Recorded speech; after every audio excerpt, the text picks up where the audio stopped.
On this episode of DC On Screen, we are talking about the last two parts of Crisis on Infinite Earths. I'm so excited. I'm still excited. We're going to talk about it right after this. At the Norm Reeves Superstores, we're thankful for you. Right now is the best time to get the super experience you deserve. Shop super prices on a super selection of vehicles at 11 convenient locations. From West Covina to the Cerritos Auto Square, Huntington Beach to the Irvine Auto Center, Vista and San Diego. You're never far from a Norm Reeves Superstore. Shop America's most popular brands: Ford, Lincoln, Hyundai, Genesis, Volkswagen, Toyota, and Honda. This holiday season, we have all your favorite new models in stock. Looking to trade? We want to buy your vehicle. Any make, any model, any year. Plus, enjoy total peace of mind with your purchase, thanks to our exclusive price protection guarantee. If you can find the same new vehicle for less within 5 days, Norm Reeves will pay you the difference or buy your vehicle back. It's that simple. Take a test drive today at the Norm Reeves Superstore location closest to you, like the #1 Honda store in the world, in the Cerritos Auto Square. Or shop online anytime at normreeves.com. As per Global Honda New Vehicle Sales 2022. You'll save more at Norm Reeves Superstore. Welcome into DC On Screen, episode 578. I'm your host, David C. Robertson. This is my trusty co-host, Jason Goff. Hello. This is DC On Screen, where we discuss the DC Comics multiverse of film and television, give honest opinions on projects upcoming and past, and believe that every version of a property is valid, even if we do not want it to be. If it's been released, it's fair game, so beware of spoilers, and welcome to the show. All right, so we've got Crisis, man. Yes. What the hell? Came and it went. It was glorious. I came and went. I know. I know. This was fantastic. There was a lot of hype. And, man, I felt pretty satisfied. Pretty damn satisfied. I did too. I mean, not like 100%. There was a lot of stuff that I wanted to see, and a lot of stuff I didn't get to see, which is fine. Can't have all the things. No. I don't want to be an entitled fan piece of shit. No. I mean, there's other things that could have been done. And they tried some of those things that you're probably thinking. Mm-hmm. But not all of it was able to be materialized. And what we did get was, to me personally, this was one of the greatest production achievements in television history. I would agree with that, yeah.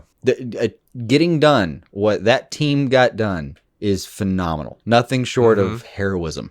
Yeah, I agree with that. If they all retired tomorrow, I would just serve them Mai Tais myself. Buy my own plane ticket to get down there. Buy my own set of board shorts that I'm not going to fit into right now, and serve them drinks. Yeah, happy. Now, there are a couple of things I want to talk about specifically. Yeah, I mean, this is going to be one of those where we bounce around and we try to catch everything. And we're not going to catch everything because a lot happens. So just, We're not. And we'll talk about it in subsequent episodes. Oh, yeah, I'm sure. We're still going to be kind of geeking out about it. Yeah, because there's a lot of news coming out and stuff. For instance, one of the things that broke right after was that basically Warner Brothers wanted Ezra Miller in this thing. Yeah. And when Ezra showed up, I was genuinely naive about it. You had been spoiled a little bit, but I had no idea. I went through a lot of trouble to not have an idea, but I didn't. I managed to go in and be unspoiled. So I saw that. I literally dropped what I was holding. Dropped what I was holding, pulled my chair back from my desk, stood up and said, no, fucking no, God, yes. It was something like that. I can't remember.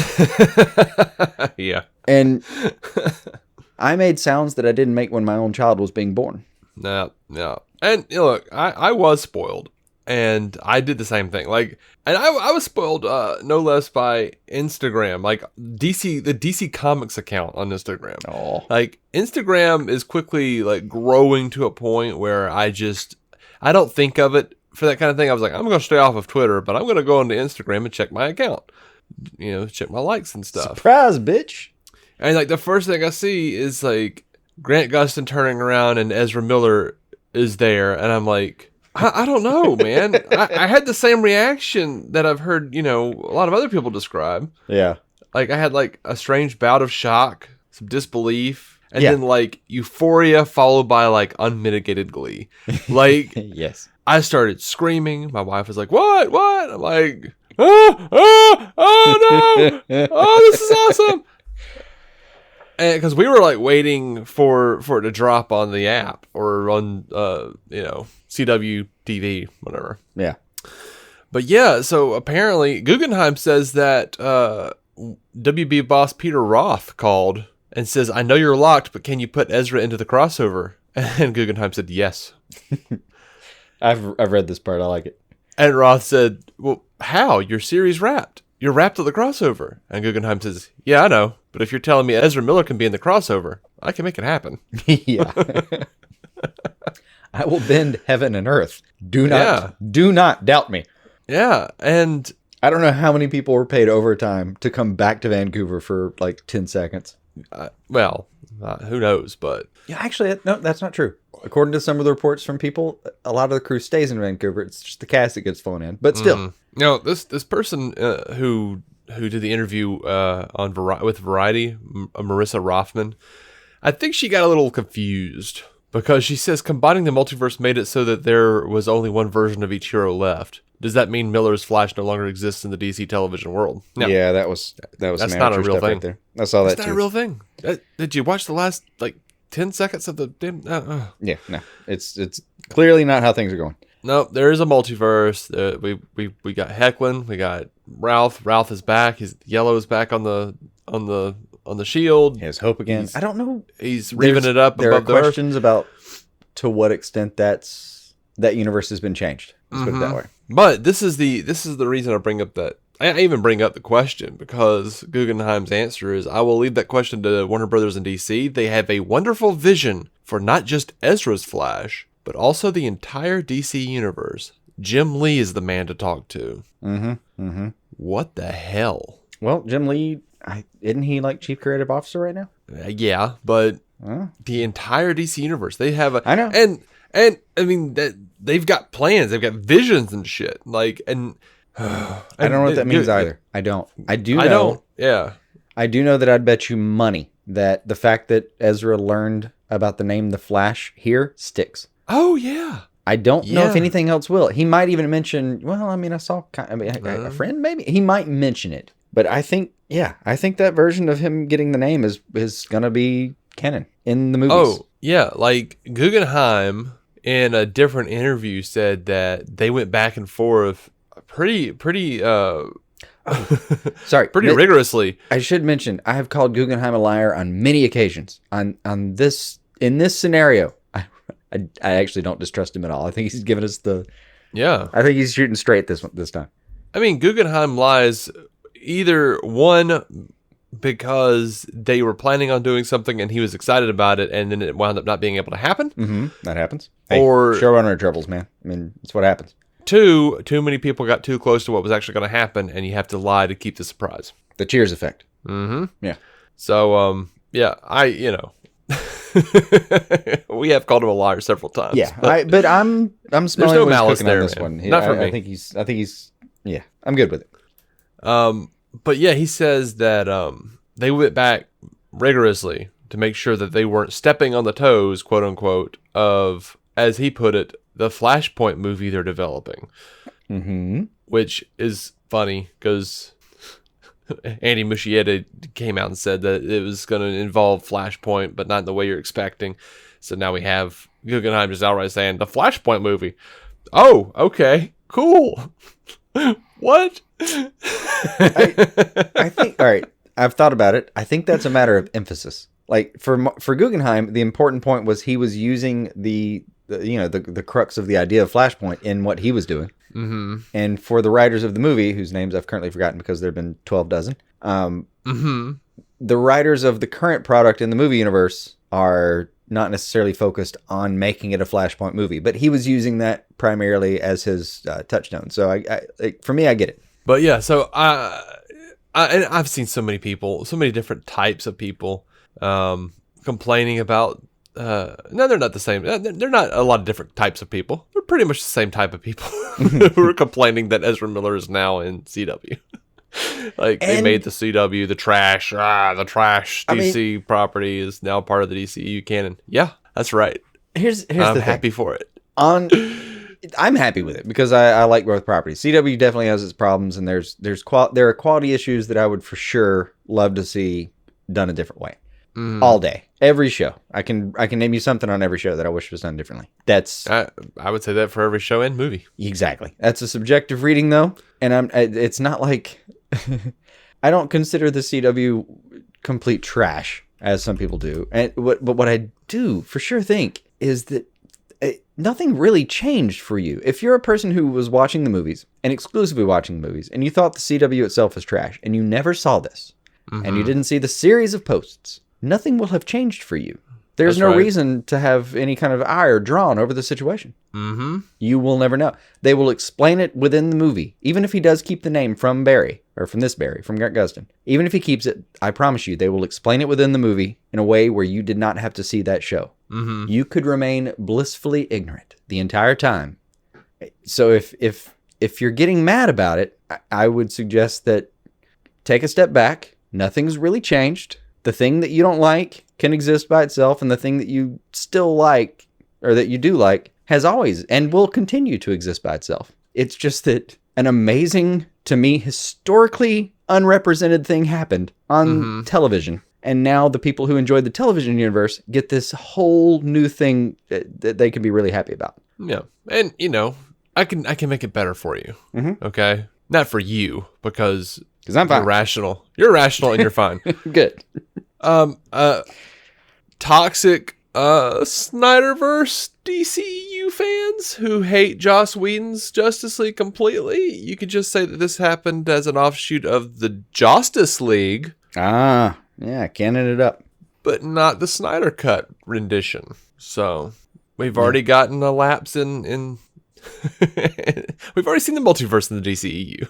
That's the other thing, is there are already time discrepancies in the DCU as it stands. This shouldn't change shit.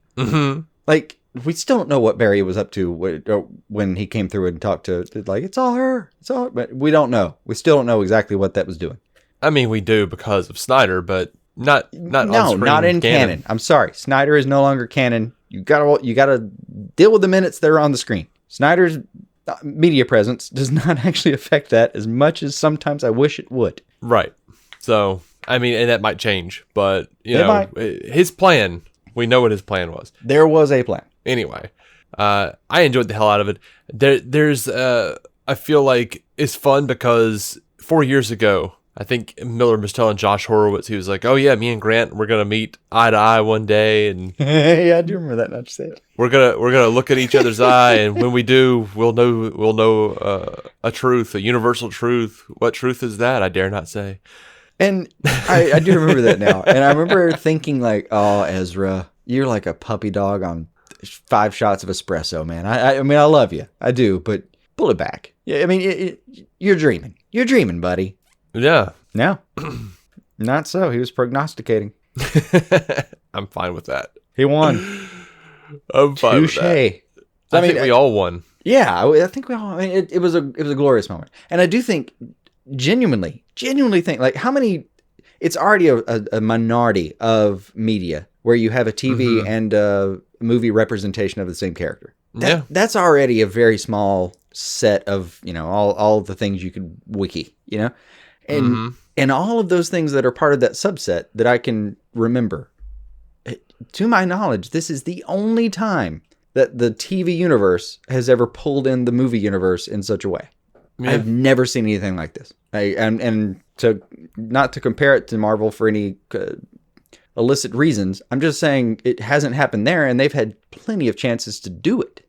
Like CW took their one shot and said, "We're making it happen." But I mean, I say that Warner Brothers apparently decided to make it happen, but it's phenomenal to me. This would be the equivalent of like Spider-Man showing up in an episode of Jessica Jones, which never happened. It never happened. I think this is closer to the equivalent of Into the Spider-Verse, though. Yeah, which, given what we've seen the last couple of weeks, maybe in the future. I don't know. Yeah, dude, I love this. I love this so much. And I kind of felt like the Ezra scene was a little nonsensically placed, even so much that they like hung a lantern. And no, I know why. Because they had already wrapped. And then WB was like, hey, can we do this? Like, oh, yeah. They just threw it in where they could. Yeah, like, why the hell didn't you tell me this before? All right, yeah, and- but Surely you noticed this, especially after I objected to the Lucifer scene, the Tom Ellis scene. I was watching for this kind of thing, and I feel like they put in the shot where they're feeling each other's uniform, almost just for me to be like, no, douchebag. They were in the same room. I promise. oh, not only that, they have released pictures of them like hugging and shit. I know. I've seen those too, and they may be joyfully weepy. Yeah. Oh, the one where they're hugging, I actually placed it in our show art. Like if you go onto Facebook, it is one of the slides on our cover art. Nice. Like that is the perfect. I feel like that is the perfect picture for what we stand for on this podcast. You can love the It's not movies, you bad. can love the Yeah, TV shows. You can have both. These characters are capable of amazing things. Ride with that. Don't ride with the hate. Ride with the joy and the fucking universal possibilities. Yeah, and I love that. Oh God, dude. One crossover, we get John Wesley Shipp sacrificing himself for the multiverse. We get Ezra Miller learning about the multiverse from our TV Barry Allen that we've spent these many years with. Yeah. Good 7+ years. Also, Ben Affleck exists in the same multiverse as Adam West. And Michael Keaton. Just, oh my gosh, man. Kevin Conroy. Well, I will suggest this. In the same multiverse to some extent, but all of those were destroyed. And it's hard to say what was brought back because I think the rest of these shows' seasons will tell us more about what the current configuration is, you know? As far as I know. But the best I can tell, given the story, Oliver probably put most of that back. Yeah. I think like as far as I can tell, it was just the CW shows that got merged. Black Lightning and the other Earth 1 shows and the Earth 38. Yeah, according to Guggenheim, that same Variety article, he wanted to make. He said he wanted to make an Earth CW, but Earth Prime sounded better. I was like, I agree. That would be silly. Yeah. And also, according to him, that was always the goal of the Crisis on Infinite Earths storyline, which they've been planning for years now. Now, the interesting thing is he says that the Smallville universe is back. It's fine. So I would and we know that Titan's Earth is back. Swamp Thing is back. We all these different Earth. Stargirl's Earth 2 now, which now looking at Stargirl and knowing like, okay, we got Justice Society here. Is this going to be proper Earth 2 as we remember it? Is this going to be like just an expansion of Earth 2 and it's going to be a little more like steampunk 40s inspired? That way it'll look more natural to have the Justice Society there because that would be dope. It would. I just really want Jesse Quick and Harry Wells to be okay. Oh, yeah, me too. Yeah, that would be huge. I would like a shout out, which we may get because there's still going to be a 100-page Crisis thing, which will really only be like 40 pages worth of wrap up. But hopefully we get maybe something about them. I mean, they were fan favorites on top of everything else. In my mind, though, when Oliver set everything back, we're still going to figure out what all he did. But, oh, by the way, when you brought up Stargirl, did you see people mentioning, like, why is there an Earth True Stargirl? I don't understand. Like, why, you don't have to do that. You could have put the show in the current universe. It's going to air on the CW after all. No, there's already a Stargirl in the universe.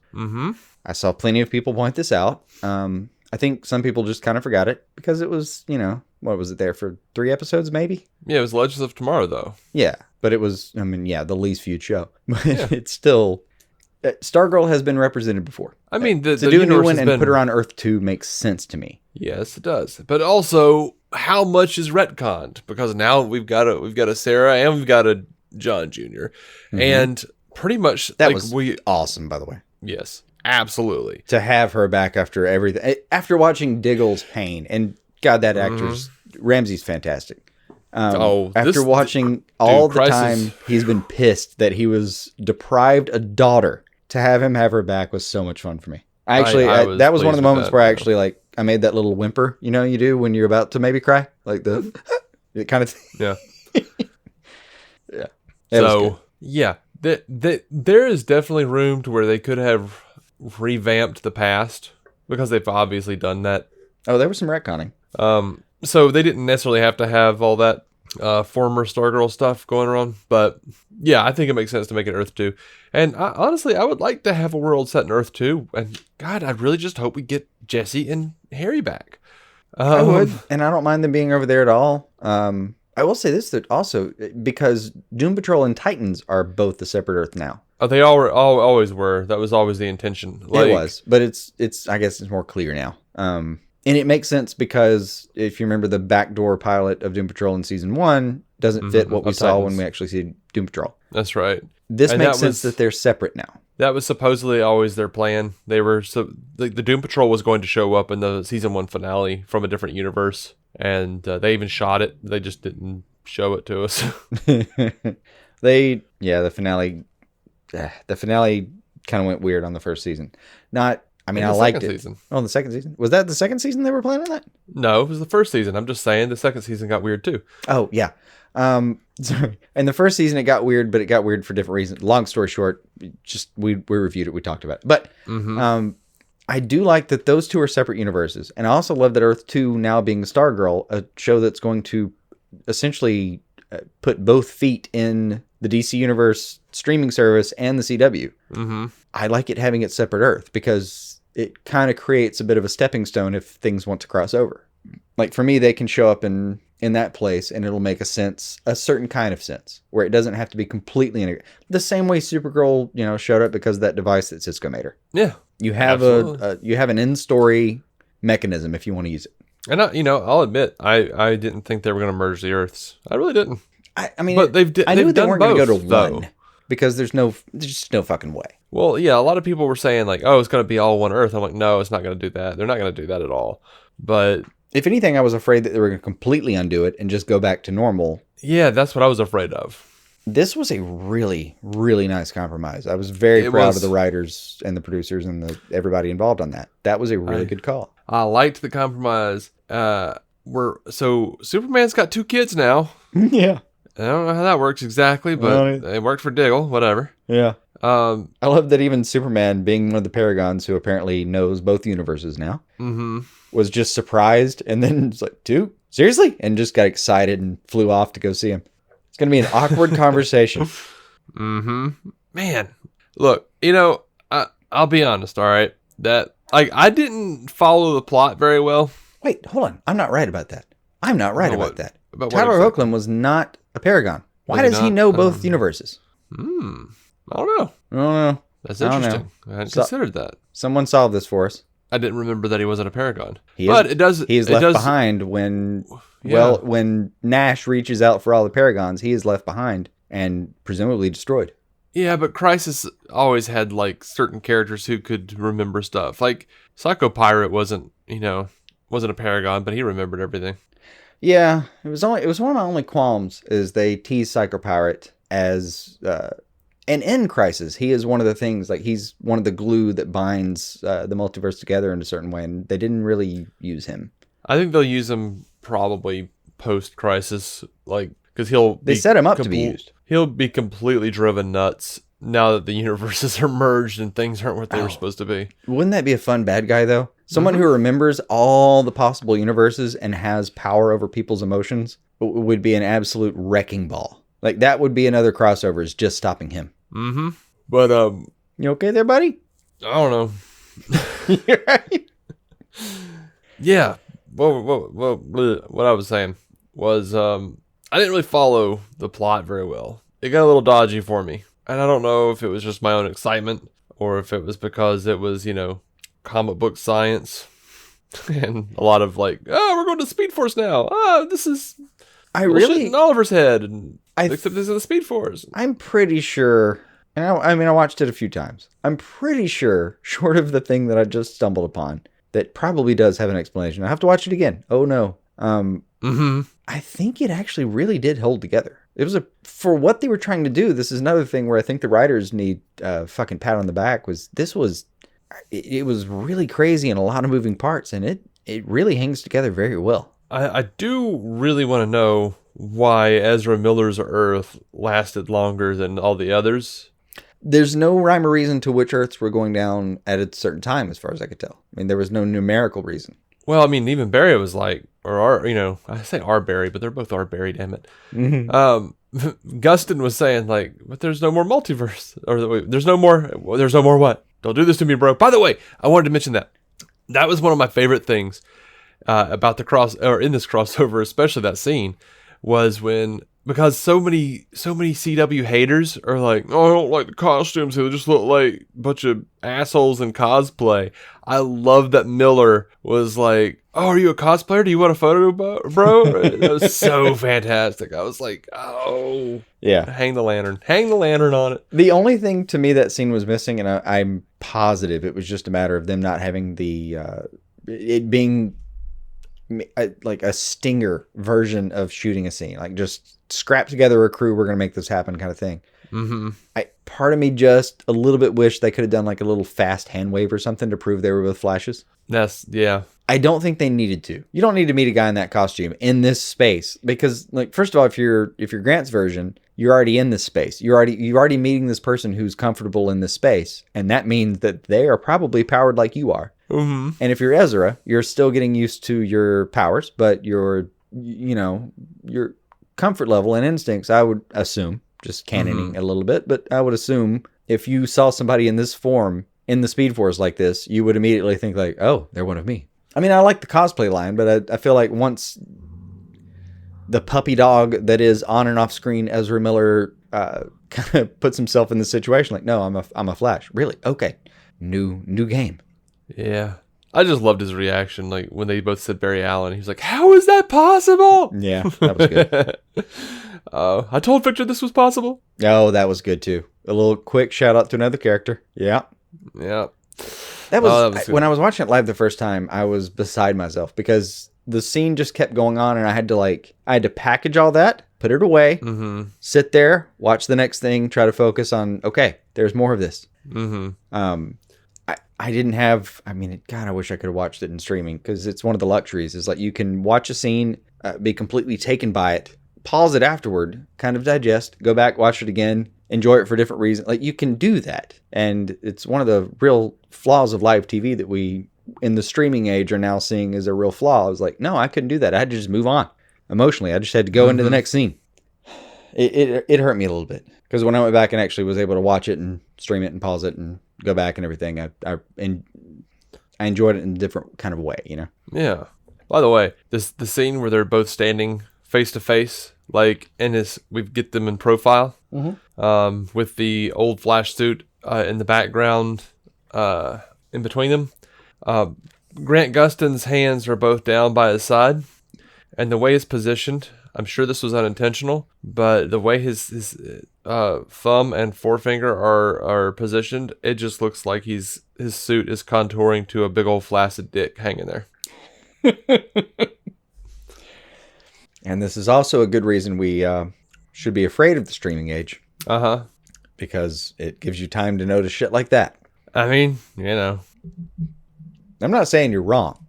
Oh, I'm not wrong. I'm just saying, and as funny as it is, not what they were going for, probably. No. There's no way they were going for. Well, maybe. I guess maybe, but nah. Like, all right, when you guys are standing there, Grant, can you move your hand right there? Yeah, why? Don't worry about it. No reason. No reason. Just one dude who's mad he got pulled back to work. No reason. Just if you could. Yeah. Now I like the idea of that and being pulled back to work to have flaccid Dick Barry. Yeah. Clearly what they would do. Oh, okay. Have you sent me a photo of this? I think you've sent me a photo. I have sent you a photo of it now. I mean, it's there. If you want to see it that way. Those are just people with their hands at their sides, though. Yeah, it is. Yeah, I don't think it's like that. No. I'm gonna call this a you problem. Yeah, now that I've seen it, I'm just gonna diagnose this as a you problem. Don't do that, man. Yes, and. Yeah, no. Yes, damn. And you need help.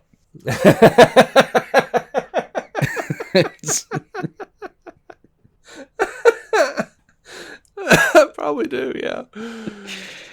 Oh, speaking of, looking at both their costumes. I did love the nod to Ezra saying like, "Oh, yours just looks so comfortable," and the other one like, "Oh, you look so safe." Because one does look more armored than the other, and one does look more movable than the other. Yeah, that's so breathable. Yeah. Yep. All right. We should probably talk about any other thing that happened. All right. Yes, I know. It's just so hard. It's Unlike Barry's hand dick. yeah, no, it's difficult to move on after your context, but I'm gonna try anyway. That's right. All right. So, I liked Marnovu's origin story, and I love that once they like stopped that from happening, Anti-Monitor was like, "It's a multiverse." The Marnovu just popped up. I don't know, No, bro. This is you stopped one thing out of an infinite possibility of things. I'm always gonna be here. Yeah. I felt like a Rick and Morty turn in a way. I like it. Yeah, that was fun. I laughed when he said it too. I was pleased with that. Now, I will be the first to admit, and I'm not complaining. I'm just saying. I've seen some people complain about this, and I felt the same way in some regards. I do agree with them. Anti-Monitor getting real big, especially with that like rock background and the daytime shot. They should have shot it at night or something. It would have made all the difference. But all the heroes fighting that giant dude, it looked like Power Rangers, like for sure. It looked like Power. I mean, I like Power Rangers. I used to watch Power Rangers all the time when I was growing up. Yeah. There's a lot of fun to be had there. It looked rough. The CGI could have been better. And for me, if this On their budget though, it looked phenomenal. Absolutely. Now for me, Like I'll bet if you gave that same group of people another $1 million to make it happen, it would look phenomenal. Yeah, maybe. For me, the Supergirl sacrifice scene where she was about to sacrifice herself, like she's doing the thing from the comics and she's going to fly into the Anti-Monitor, and like they do this thing where she's like flying with one hand down by her side and one hand out in front of her, and then like she looks determined and slowly brings the other hand up, and that was real cheesy to me. Like I was like that was a music and pacing problem for me, and it just didn't work. And music and pacing to me were fine. The blocking though, I agree. It was a silly moment. yeah, it just wound up being a silly moment, compounded by the fact that it was interrupted by Ray being silly as shit too. It didn't help. Didn't help trying to build the moment. Yeah, her big sacrificing was cut off, and I know that they weren't gonna kill her. They could have, had her do something and then not die, But and for what it's worth, there like the homage to that. And by the way, the earlier scene where she's carrying Superman Returns costume, to me they both had the same benefits and the same problem. The staging on both of them to me was a bit cheesy. I agree. What they were representing and giving homage to was okay. I appreciate what you're trying to do. Yeah, I did too, man. Like, but I couldn't help but sit there and go, like, has she just been like listlessly carrying around that cape for like a month? It was a weird moment. It really was, and like the way she was holding it, just a pitch. Sorry, not trying to be that guy, but just a pitch. The way she was holding it, the way things were happening. If it was just her holding it and looking down at it for a few moments, I think I would have liked it more. Yeah. But like her walking with it just in that shape, like it was a really unnatural shape. Like that's the way Boy Scouts carry a flag when you're teaching them how to do that. Like I've done that. Right. You know what it reminded me of? It made me think of like any movie where, they're trying to portray a woman as unhinged because she lost her baby. And she's just walking around carrying like this blanket. Plenty of that. Yeah. Yeah, that's what it felt like to me. Like a little bit. If she just started like wafting back and forth, I've been like, oh, she's cradling the Superman cape. I can see that a little bit. Going back to the scene with the Anti-Monitor and the big fight.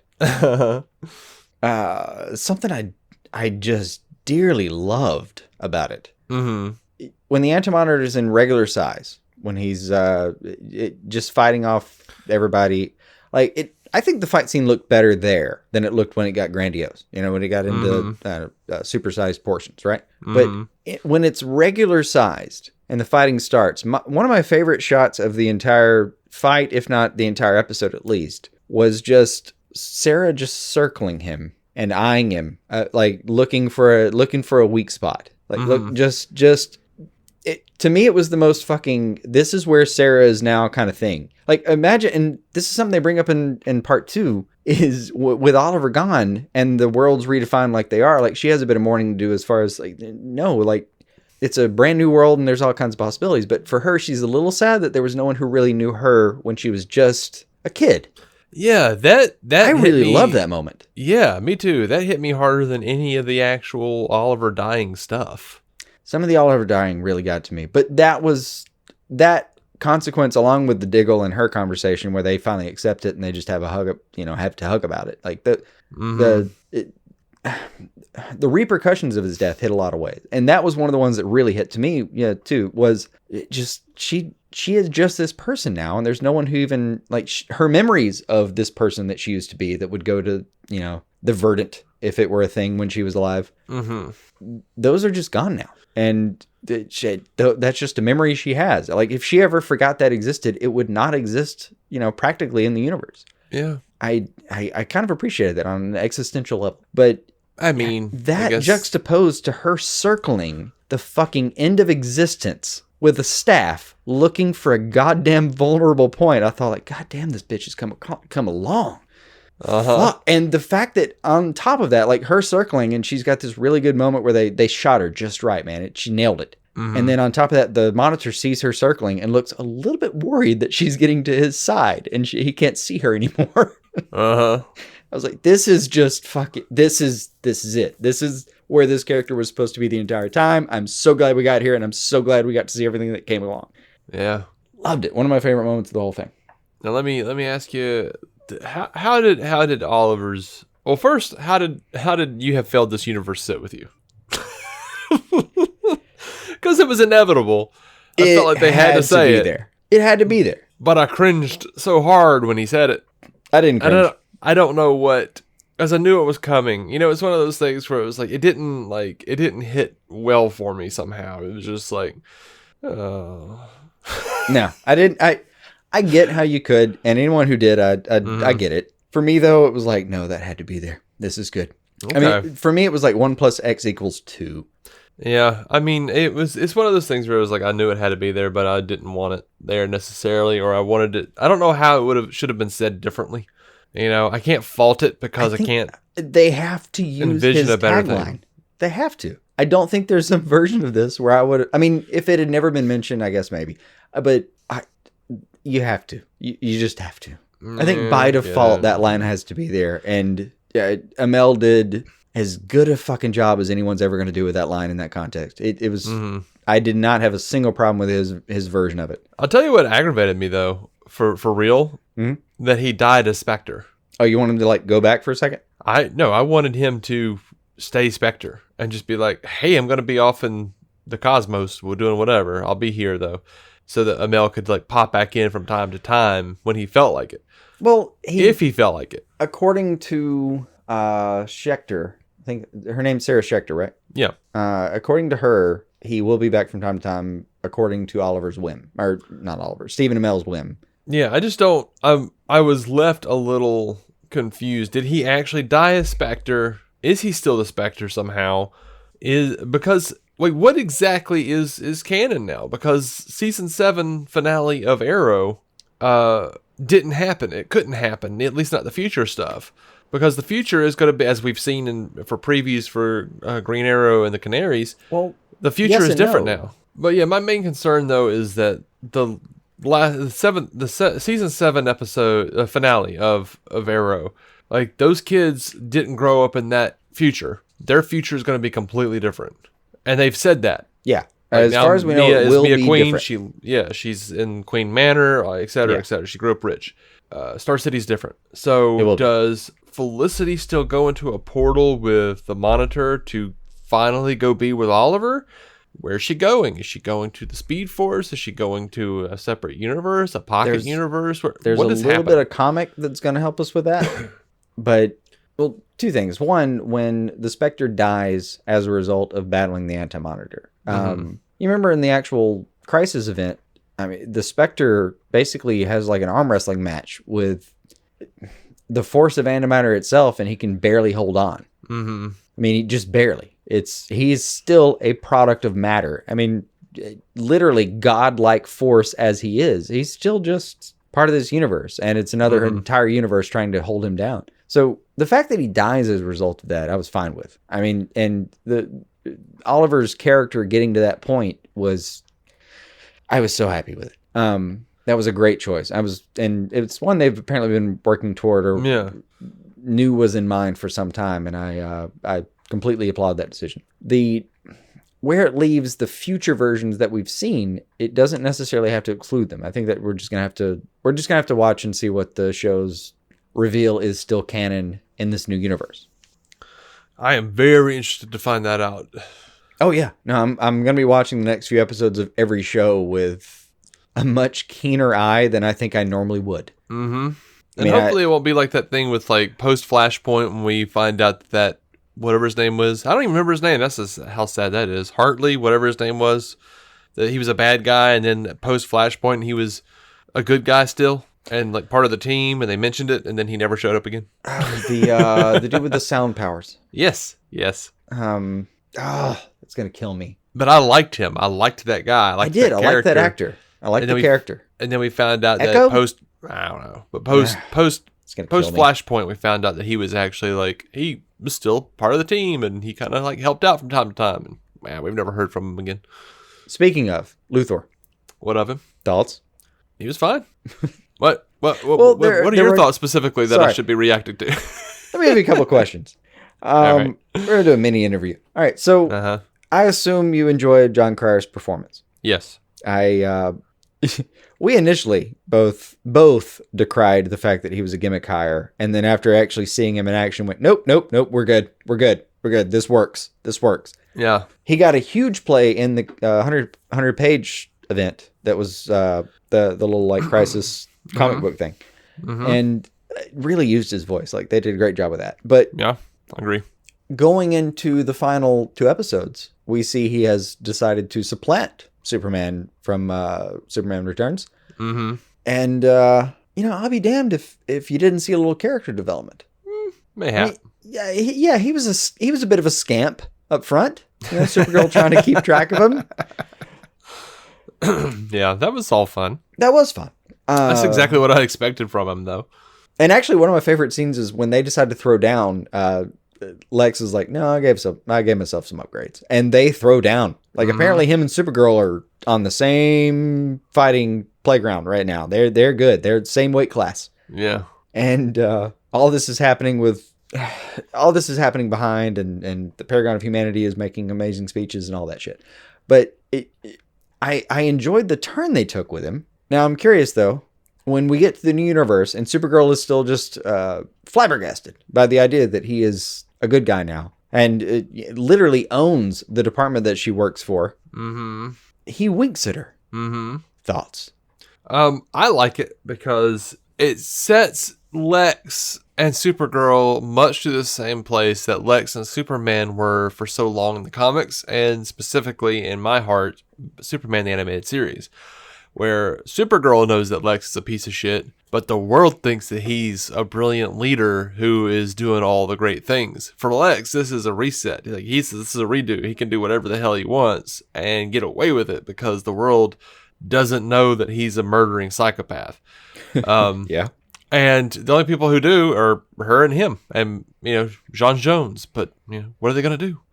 So him winking at her, John he's Jones just like says, like, I know it's a lot to accept, but things have changed. He even hints to the idea that no, I understand where you're coming from, but Luthor in this place is a Nobel Prize winning individual for the right reasons. They set us up to believe that he really did make a change. Oh, I disagree.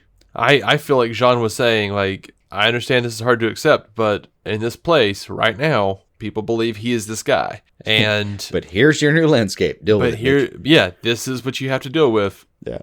We know he's not. And he knows he's not. That's why he winks at her like, yeah, that's right. Look at me now. See, I wondered because they hint. You may be right.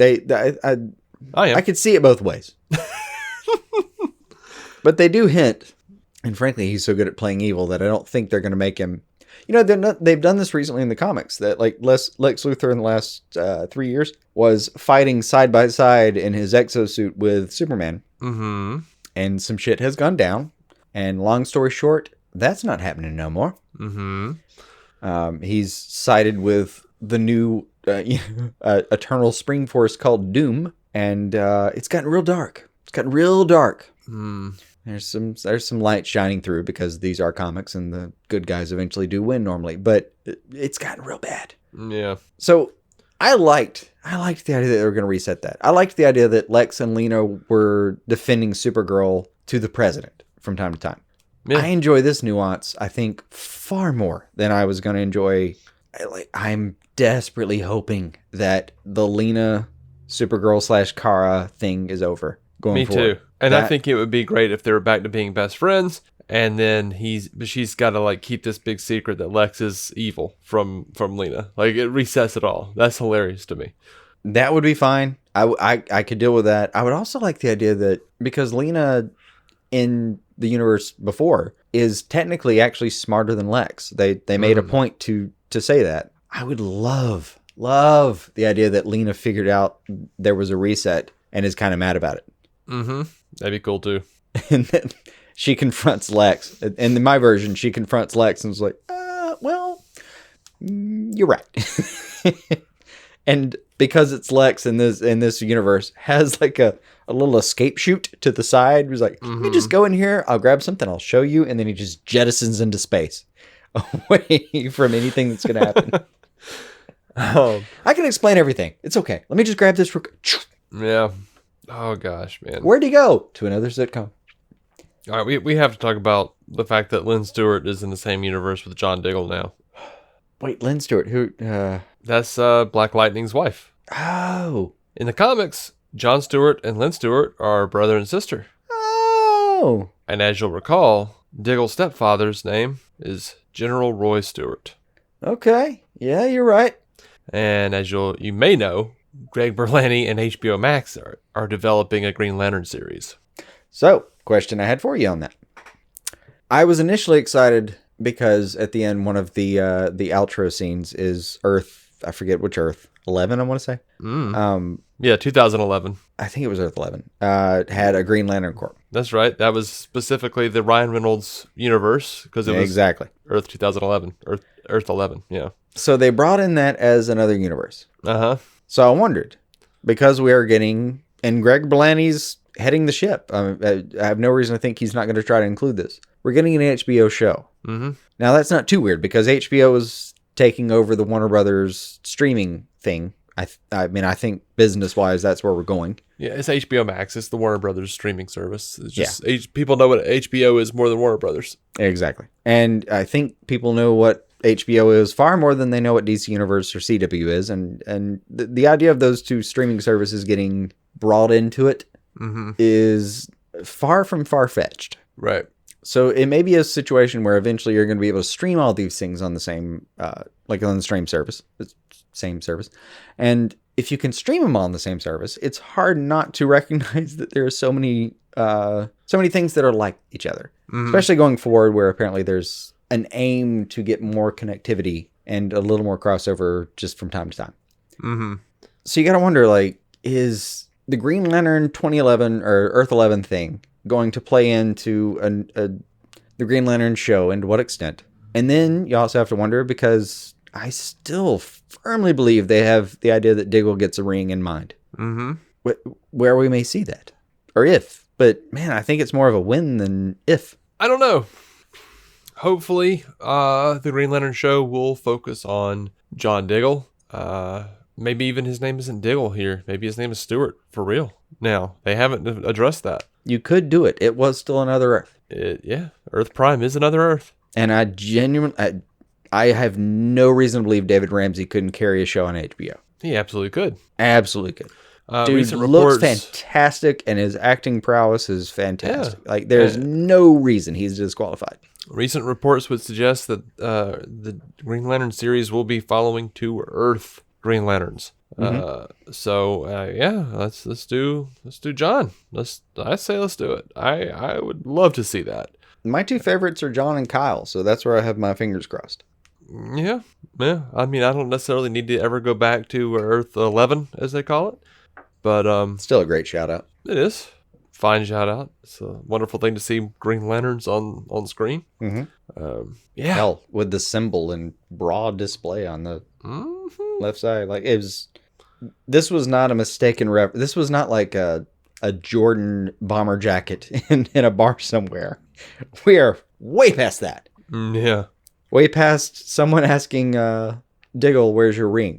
No. So I'm excited to see what that's gonna be. But for real though, like David Ramsey could just hole up for a season on Black Lightning.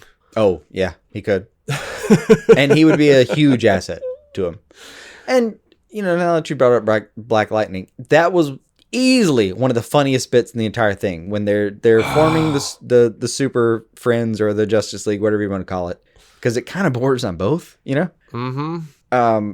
By the way, when I was seeing the team form, like, not to mention, it was an emotional few minutes. Like, between watching all the universes and seeing what they've got, what is still in canon, what's part of a universe to some extent, just a whole new world of possibilities being opened in my mind, where I was just making squealy sounds the entire time. Mm-hmm. On top of all that, to actually see a round table and the emblazoned logos on the backs of chairs, and a little bit, and a lot of feels watching the Arrow, the little ceremony, we'll call it, with the Eternal Flame and his costume and everything like that, and then just moving over to the show within the show, moving on from, I know this is where we started and we'll always respect that, and then just going into a whole new brand, a whole new idea that all these people are now together, and there's a version of the Hall of Justice where they can meet, and all of these shows are possible. And the line that I'm sure we were both super excited about, like,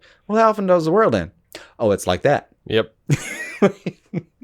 And then Kate Kane, don't worry, I was the newbie last year. That was fantastic. I really just, God, I want to shake that writer's hand one day. Whoever or whomever or however many ever wrote those couple of lines. The editing was perfect there. Like, Fantastic. everyone's reactions were on point. Oh, like, yeah. They're like, oh, do you want to tell them? Do you want to tell them? what do we need a league for? Oh, God. That's so good. Oh, it's like that. I love Jefferson's just like, oh, it's like that. And then he still sits down. He's not afraid. Dude is the hope of Freeland, man. He fucking sits down at that table like, all right, cool. New gang. Apparently this shit's going to get weird from time to time. Got 2 super people. Got a Batwoman. Got a guy who can move through time, space, and dimensions, who's apparently, by the way, we didn't address this, been fully unlocked. Mm-hmm. Love that little mention. Oh, it was one of the great spots, too, where, like, essentially Flash just said, like, did you just boot me? It's like, no, I unlocked your full potential. Oh, God. Some of the stuff that happened. It's going to take us hours to decompress everything that happened. I'd forgotten that. Oh, it was good. I saw some people mad that Barry got Oliver's mask. Why? I don't know. I guess they thought that Felicity deserved it or something. But Brent from Fans Without Borders was actually responding to someone that was complaining about that. And was like, you do remember who gave him that mask originally, right? Right. Yeah, Barry needs to have it. You know what was God, the Oliver thing was just like such a roller coaster for me, because it was like when he first died and it was unforeseen. I was like, oh, and like it hit me. And then like the second time he died, it just didn't really feel. It didn't feel real, I guess, because of stuff with Arrow. Like, Arrow's not over yet, so I'm like, okay, what's gonna happen? Well, and at the time he was literally rewriting the multiverse because he had that power. And then it was Sarah's bit really got me, but man, that the president giving that speech was awful. That whoever was playing the president was just not very good to me. Yeah, it didn't hit me. It was just what hit me more was the people watching the speech. Yeah, that kind of got I did that to in me. the same universe now. Like, it's Alex, Kara, and Kate just chilling on the couch watching something. I like the idea of them having girls' night. That when she's in town, Sarah will show up. That's fantastic. Mm-hmm. I mean, there's so much possibility now that there wasn't before. Yep. Oh, but yeah, the Oliver's chair got me. Oh, for the sure. fact that it's just empty, perfunctorily Yes. empty. Yes. Yeah, that stung me. You know those moments where And there were several. This was a very, God, this was good. But there were several moments where genuinely my chest tightened. That was one of those. I had a physical reaction to seeing that chair being empty. Yeah. I mean, we'll get there. He handed this over to Mia, I think for a reason. But we also have to see where all of them exist in the whole canon. Mm-hmm. Like, even if they're in the same Earth, they may be secret. We have to work that out. All right. Gleek. How do you feel about Gleek? You saw what Guggenheim said, right? They just knew that they wanted to end it on something like that. They didn't actually have a real plan for Gleek necessarily. Yeah. I like the idea that he's out there because it could also be like he could be kind of a bad if you want him to, but it could also just be something where when they revisit the Hall of Justice, there's just this comedy timing beat of nuisance running around, causing a little bit of havoc. No big deal. Our buddy Scott Madison on Facebook was talking about like, so let me get this straight. For the past 6 years, Gleek has just been hanging out in this abandoned Star Labs warehouse. It's locked in a cage. I'm like, no. We rewrote the universe. He's been running around. He's been running haphazard for 6 years because time still happened. Mm-hmm. So he's been running around haphazard in an abandoned Star Labs facility. I don't know how he got the banana though, because they had what was very clearly a freshly eaten banana laying there. Oh, you know what it reminds me of? Community. Annie's boobs. Yeah. Annie's boobs. Exactly.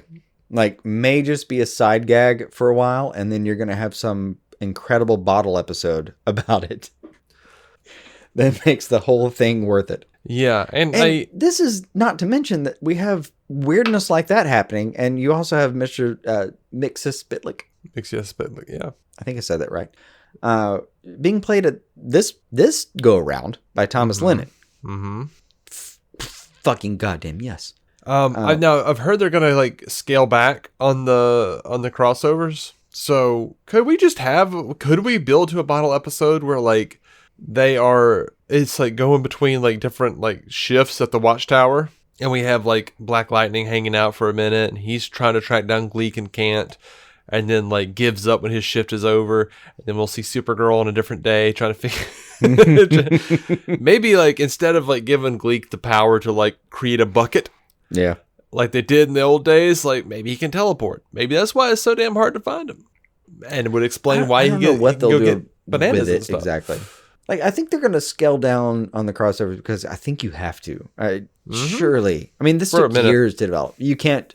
They're not going to up this next year. That's not going to happen. We're not going to get the bigger, better version of this next year. This was the payload. This was the cum shot. That's it. And this was a lot to take on. Yeah. And Guggenheim even said, like, look, Marvel did Endgame. They're not doing Endgame 2 next year. No, exactly. Exactly. So gotta build scaling up to back again. on those is good, but I think they also developed the idea to be able to just say, like, hey, while you're in Vancouver, we've blocked off 2 hours to go over to this set and knock this out real quick. So I think we're going to get more low-key moments as Marvel. opposed to the big thing. I think it's going to be a little bit better than Marvel in certain ways. Like, you remember a couple of years ago when... It was a low-key joke. I'm sorry. Oh, God. Okay, sorry. I'm hearing it now, and good on you. Yeah, I tried. You remember a couple of years ago, though, where like they needed to steal something out of a desk. I can't remember if it was the mayor's or the chief's desk. But they needed to steal something off like a desk, and all you saw was a little red blur for a second. Mm-hmm. But it was, Oliver had called Barry and said, "Hey, I'm going to distract him for a second. I need you to grab this for me." I think we may get more of that going forward. I hope so. Which is cool. The connectivity is fantastic. I mean, it could be easily, like, it's a double-edged sword. It could be really fun and be great. And then also it could just be, like, patching up plot holes and stuff. Like, laziness. Like, how the hell did you get over here? Oh, I just called Kara. Okay. You know what I mean? It could be. Like, they could use it as a filler, a bit of glue. I'm hoping there's going to be a lot of stuff like when somebody asks, like, well, it's magic. Can't you call Constantine? He's in hell. Well, he's literally in hell. Mm-hmm. I hope there's going to be something like that. I mean, I do love this. we're not going to get an interconnected series of events going forward in both shows, or all of the shows. I mean, you're not going to get something where you watch one show on Tuesday night and Wednesday night the show references the show on Tuesday night. That's not happening. If they reference each other, it's going to be in passing, and it's going to be not time related. It's because it's hard to mount otherwise. Like there's no version of events where they were going to build up to this and then still be able to build going forward. Every set of writers and every set of show directors getting with each other about, well, this character's here now and this character's here now and everything like that. It's just, it's not even a pipe dream. Write it off. Never going to happen. Yeah. What you are going to get, hopefully, is some meaningful crossovers here and there. Did you notice that Central City and National City are right across the pond from each other now? I didn't, but that's good. It's like you've literally got like Weather Witch over there, and then like Barry comes over to grab her. And like, sorry, that's one of mine now. Yeah. That's one of mine. That's one of mine. Sorry. Yeah. Just a quick stroll over some water. My bad. Like, that's problematic. You're going to have a lot of explaining to do when Supergirl doesn't show up every week on Flash to help him with Geomancer 2.0. Yeah. I wonder what 2.0 would be. I give Geomancer a lot of shit, but he's really like the first bad guy I always think of. Like, that dude left an impression on me. Like, I have it's not a good impression, and I wish that was different for you. I have fond memories of people like Captain Cold, Mirror Master, but Geomancer, when someone asks me Flash villain, it's the first one to come up with. He didn't leave an impression on you. He scarred you. There is a difference. I mean, Geomancer 2.0, you realize, would just be close-up David Attenborough-esque Planet Earth footage of a fucking earthworm. That would be an improvement on the character, as we've seen in Flash. Yeah. All right. You got anything else, man? I'm sure so much more. I'm sure. But two quick things. Uh-huh. I know they tried to get Segel, and they just couldn't make it work. Mm-hmm. So I thought the two franchises that were possible and that didn't happen were Krypton and Gotham. Mm-hmm. And there was room for it because it's a multiverse and all that. Krypton, it would have been nice to see Segel. They actually tried, as far as I could tell, and they weren't able to make it happen. I don't know if anyone reached out to anyone from Gotham. I'm sure they did. Probably. I will tell you though, when I heard Gleek laughing for a second, I was like, "Am I gonna get to see Cameron Monaghan right now?" Because oh my god. And then they went to the Gleek thing. Okay, that's not happening. We're gonna come back. We'll talk more about all this stuff, guys. You know it. Mm-hmm. There's plenty more to chat about on that. Until next time, keep some DC on your screen. Bye. Our intro music is by Jason Goss and Michael Shackelford. Michael's band, Galactic Engineers of Magnetic Sounds, or GEMS, can be found on SoundCloud and Bandcamp. Visit DCOnScreen.com to find our Patreon, merch, contact information, and every episode of the show for free, including crossovers we've done with other podcasts. DC On Screen is a maladjusted production. For more from me and Jason, including sketch comedy, vlogs, parodies, and our improvised web series Hey Guy, visit maladjusted.tv.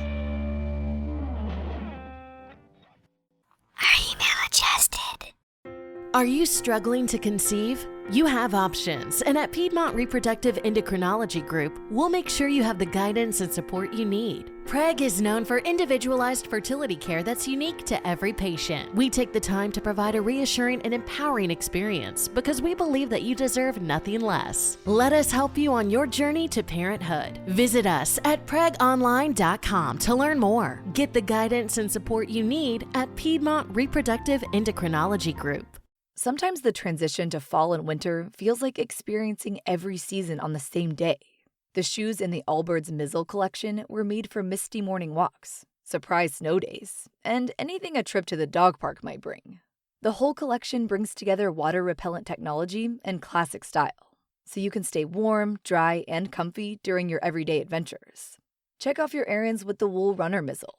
Dash through cold and wet weather with the Wool Dasher Mizzle. Or upgrade to next-level protection with the Wool Runner-Up Mizzle Plus. Go to allbirds.com and use code FRESHSOCKS for a free pair of socks with your purchase. ALLBIRDS.com, code FRESHSOCKS.